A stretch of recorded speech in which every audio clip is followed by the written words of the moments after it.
Welcome to once again the morning after set. So from Security Weekly News wrap up for the week of 9 August 2020. Fancy Bear, I just like saying it. So, Alexa flaws, 747s and a 3.5-inch floppy disk, Drovorub. I don't know if that's how you say that, and Cybersecurity Earnings. All this and more on the Security Weekly News wrap up. This is Security Weekly, for security professionals, by security professionals. We interrupt our program to bring you this important message. It's the show that keeps you up to date on the latest security news twice a week. Your trusted source for accurate security information and expert analysis. It's time for Security Weekly News.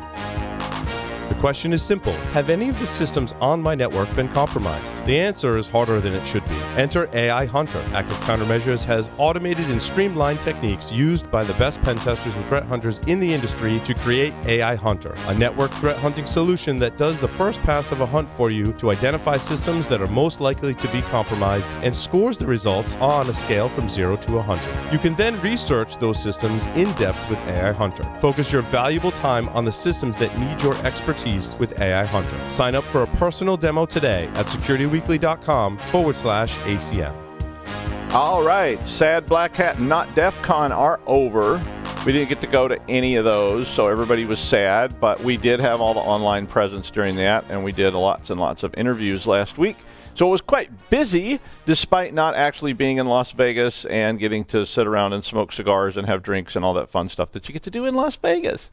Let's wrap up the show. We did have shows this week, so let's wrap up the show topics this week.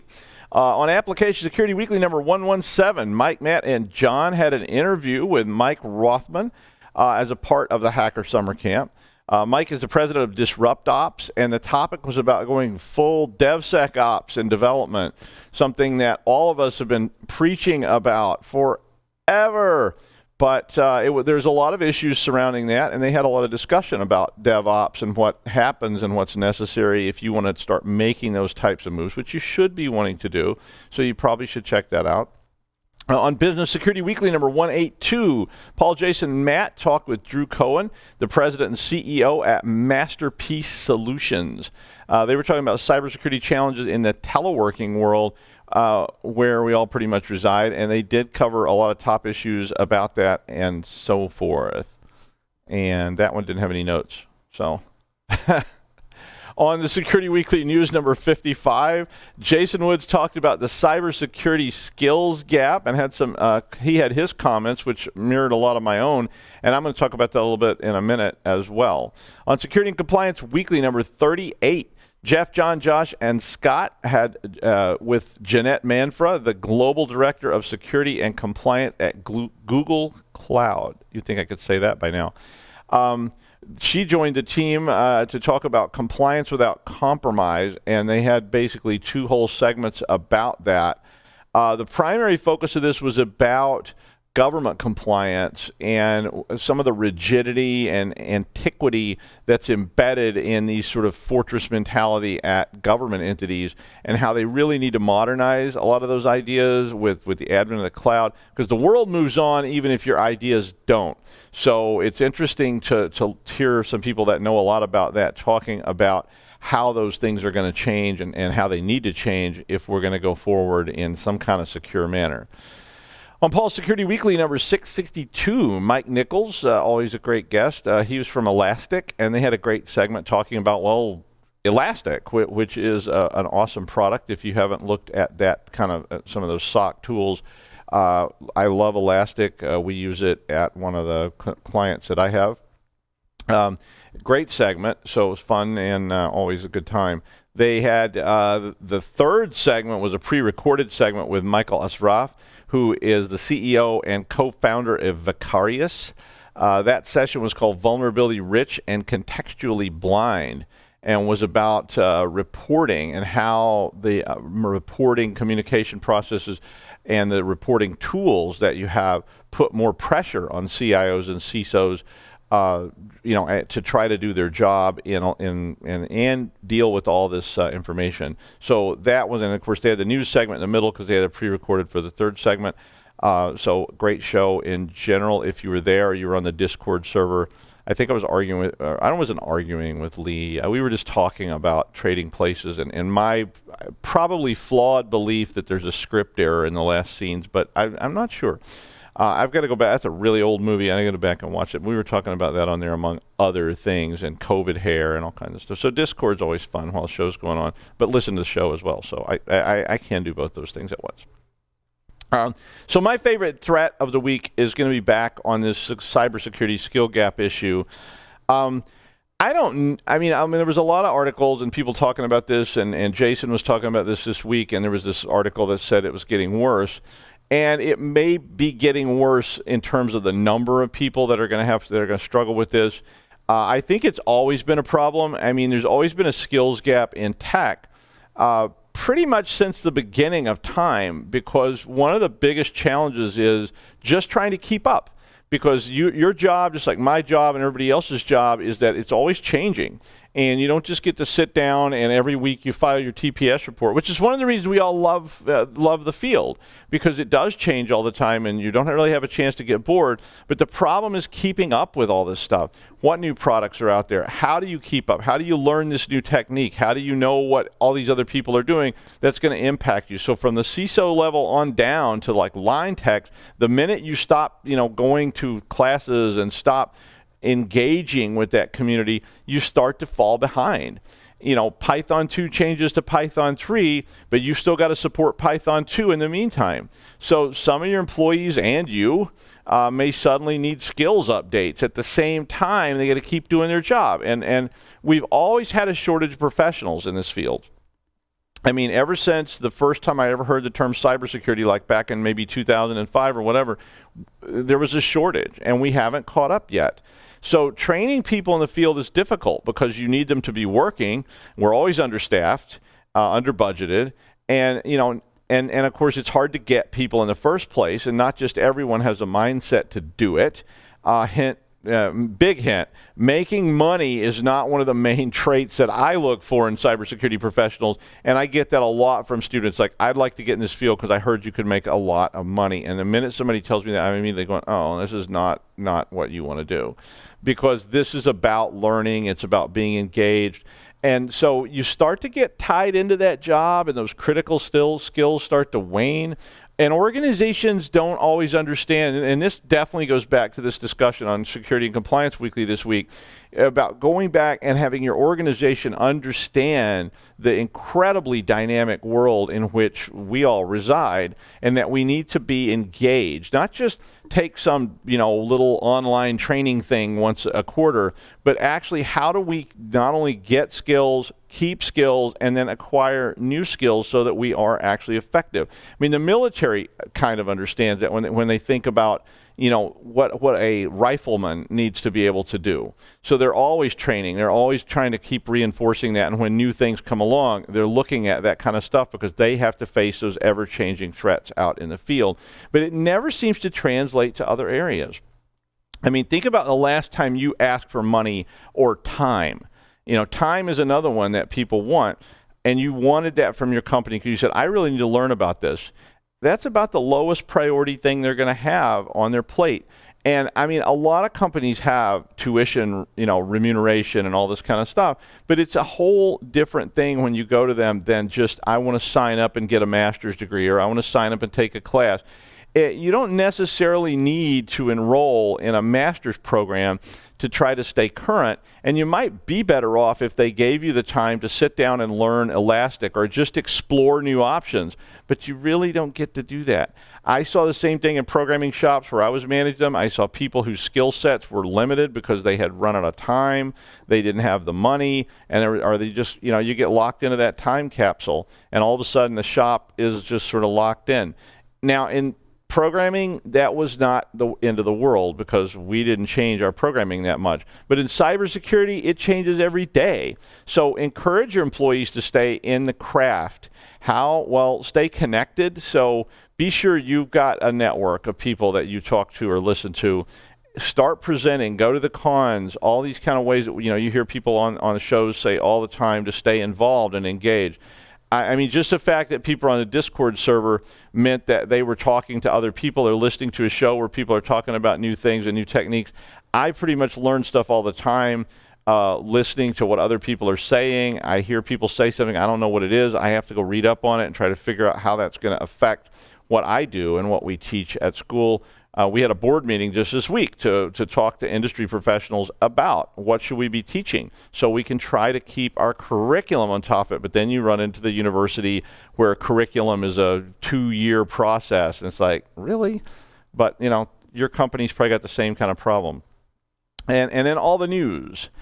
A little more about the skills gap in the form of a Black Hat story that was released this week based on a Black Hat talk from last week, which was about mental struggles and awareness, problem solving, and general mental health. It was actually 3 Black Hat talks they were covering in this, and all 3 of them I thought were very interesting.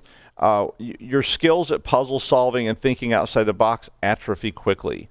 Your mental health may suffer in the cyber world because it is an intense and responsible job, a lot like law enforcement kind of thing, where you get a lot of burnout and so forth. And then just general mental health of keeping people up. The article in the wiki that I put there did talk about 3 different Black Hat talks that focused on these things. And I do think it's pretty important that we start thinking about how do we not just get good people, but how do we maintain those people in a healthy way? How do we maintain their ability to solve problems and, you know, keep thinking outside the box instead of getting locked into that little time capsule?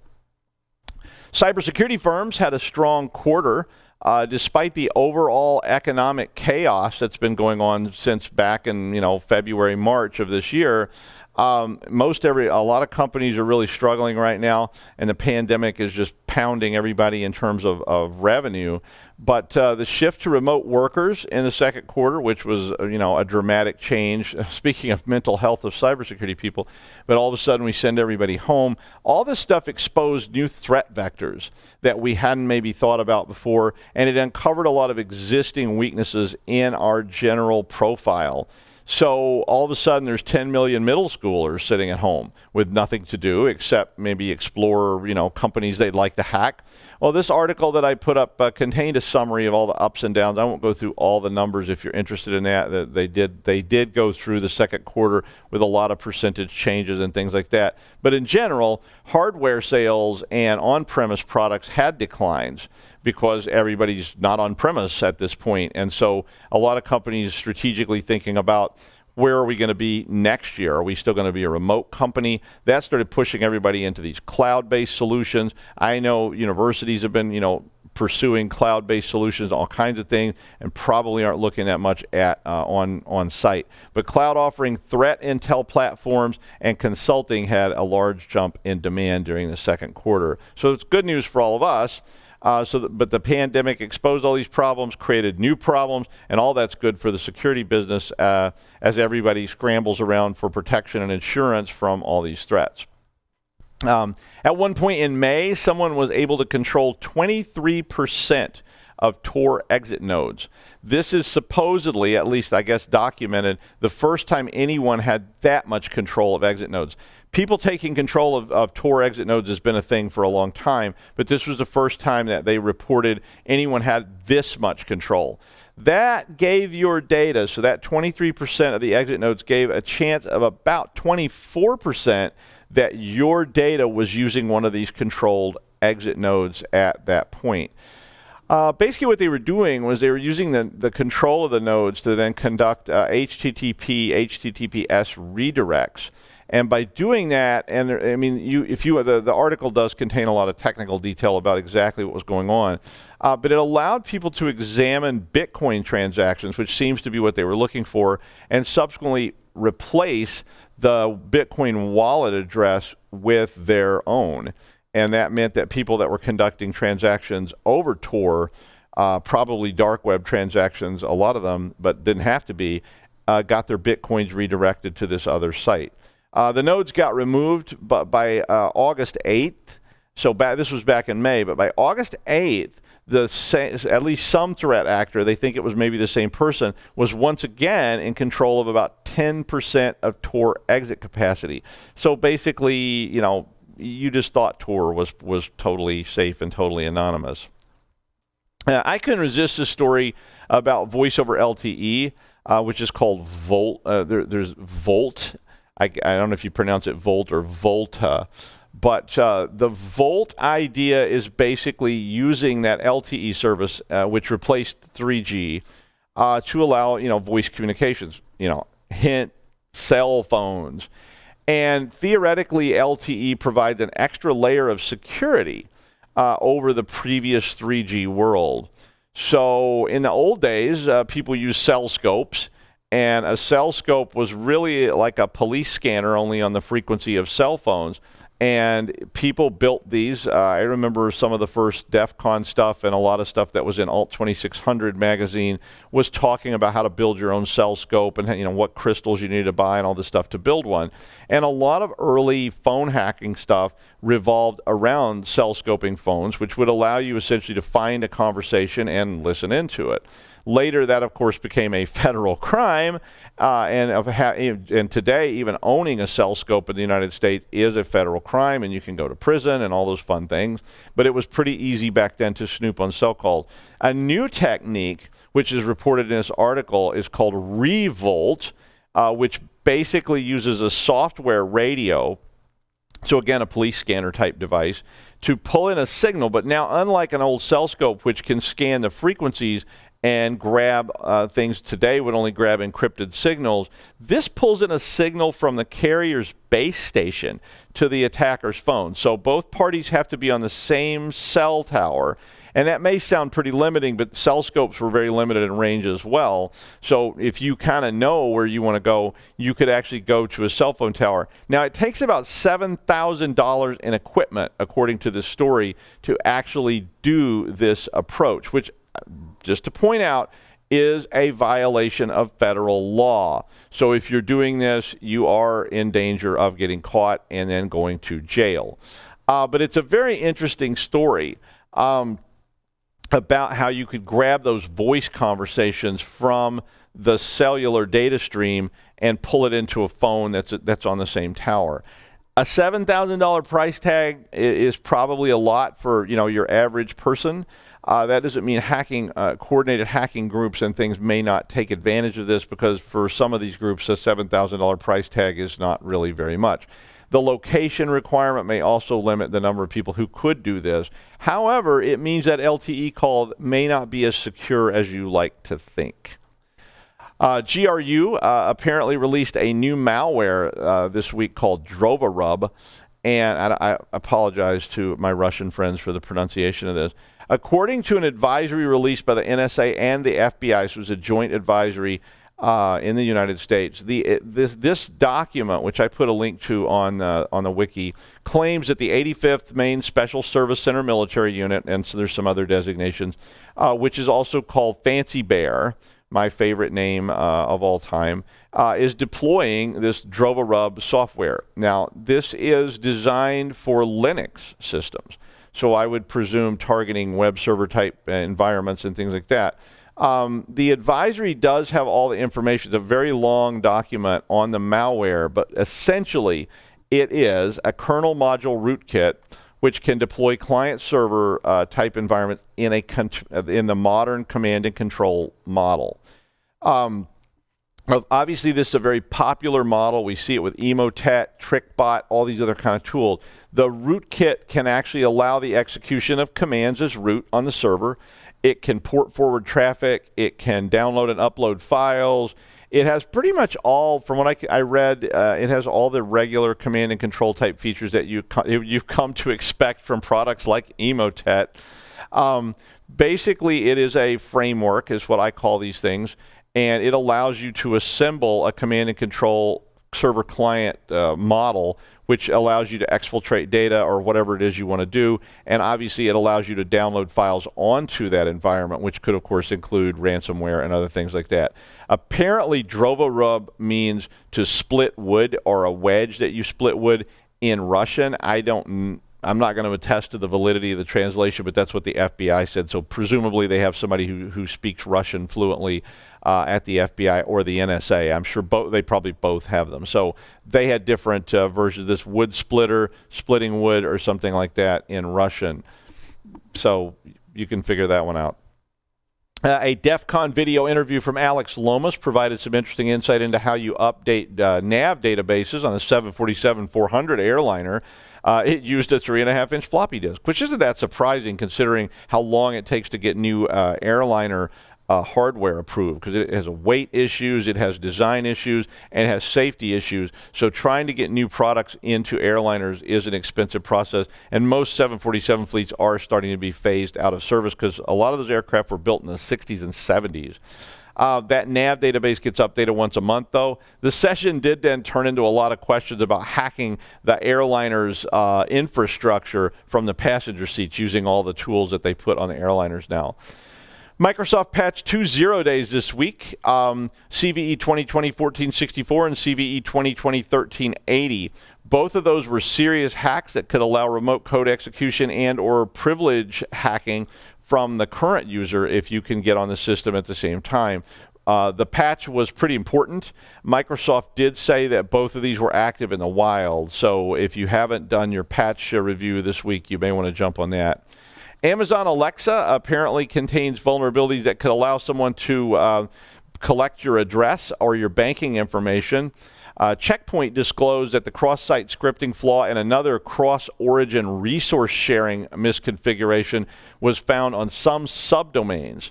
The attack is still a one-click attack, so we heard a lot last year about one-click attacks on these various home tools. And it does, of course, require the user to click a malicious link. But that's pretty easy to do, right? I mean, we see that all the time because phishing is so successful on a regular basis. Once the link is clicked, the attacker can install tools which captures the voice history. So it's not capturing encrypted data that's on there that's going through the system, but rather your voice command history. So if you're reading out critical information like credit card numbers, bank account information, or any of that kind of stuff, that information could be recovered from the voice recording. And finally, if you play Fortnite on your phone, well, you might be out of luck. Apple removed Fortnite from their App Store earlier this week. And that resulted in a whole bunch of legal and marketing hijinks by both parties, talking about whether this was legit or not. And it resulted in a lawsuit already filed against Apple by Fortnite, which is from Epic Games. It was really about Epic Games. Apple claimed that Epic Games was offering players the ability to purchase V-Bucks, which is the in-game currency in Fortnite, and they were letting people buy this from Epic directly. And that is a violation of Apple's policy because, in the mafia, this is called wetting your beak. But Apple takes a cut of every transaction on these apps. It's up I think 30% of the revenue from these apps that are in the App Store get grabbed. Well, anyway, shortly after all this, Google jumped on the bandwagon as well, and they banned Fortnite from their App Store at the same time. Now, both Google and Apple get about 30% of the revenue from an app, and of course, Fortnite has something like over 300 million players worldwide. Now, Android users can still get the game because Android does allow outside apps that did not come from their App Store, but Apple does not. So basically, these lawsuits are called antitrust lawsuits, and most of us know that means they're claiming that it is a monopoly and that they control that market, and therefore they have no option to go to the market except to pay them this what they call an exorbitant fee. I don't know if it is or not, but I mean that's the way it works. So it should be an interesting challenge to Apple's monopoly on the devices. Google, on the other hand, because they allow you to do this independently of them, and limit their liability in this matter, it may be harder, but they did file a lawsuit against Google as well. And that's the news wrap-up for the week of 26 July 2020 and the time of plague. I'm Doug White from the online cybersecurity program at Roger Williams University. We'll see you next week on the network that never sleeps, Security Weekly. Read the science. See ya.